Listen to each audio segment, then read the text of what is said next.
நம்ம டாகஸ்க்கு யாராவது வந்தாலே ஃபர்ஸ்ட் பாக்குற ஒரு விஷயம் அந்த கார்னர் பிளேஸ். அந்த பிளேஸ்ல என்ட்ரான உடனே அட்ராக்ட் பண்ற மாதிரி எந்த ஒரு விஷயமும் இல்ல. நான் ரொம்ப யோசிச்சதுல நேச்சுரலா அதை ஆட் பண்ணலாம்னு சொல்லிட்டு நர்சரிக்கு போயிட்டு அங்க போனா இண்டோர் பிளான்ட்னு சொல்லிட்டு ஒரு 1000 rupeesக்கு கொஞ்சமா செடி வாங்கிட்டு வந்தேன். அந்த பிளான்ட் எல்லாம் எடுத்து வச்சுட்டு எங்க வைக்கலாம்னு நான் யோசிச்சுட்டு இருந்தேன். இதுக்கு நடுவுல நம்ம டாகஸ்க்கு புதுசா ஒருத்தன் வந்திருந்தான். இவனை சிம்பிளாலாம் சொல்ல முடியாது, ஷிட்ஸுலே எக்ஸாட்டிக் கலர்னு சொல்ற பப்பீஸ் இவங்க. இந்த வீடியோ பாக்குறவங்களுக்கு யாருக்காவது இவன் வேணும்னா எனக்கு ஒரு கால் பண்ணுங்க. சரி, இவன் கூட விளையாடுறது போதுன்னு சொல்லிட்டு நம்ம வேலையை ஸ்டார்ட் பண்ணிட்டேன்.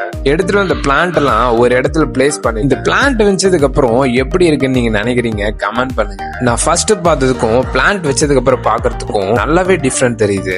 இப்பதான் இந்த கார்னர் பிளேஸ் அட்ராக்டிவா இருக்கிற மாதிரி இருக்கு. நம்ம டாகோஸ மேக் ஓவர் பண்ண போறேன். இதை நம்ம பேஜ்ல ஒரு சீரீஸா போடலாம்னு இருக்கேன். இது கூடவே நிறைய டாக்ஸ பத்தி சொல்ல போறேன். நம்ம பேஜை ஃபாலோ பண்ணி வச்சுக்கோங்க. நீங்க டாக்ஸ் வாங்க, நான் ஒரு பெஸ்ட் சாய்ஸா இருப்பேன்.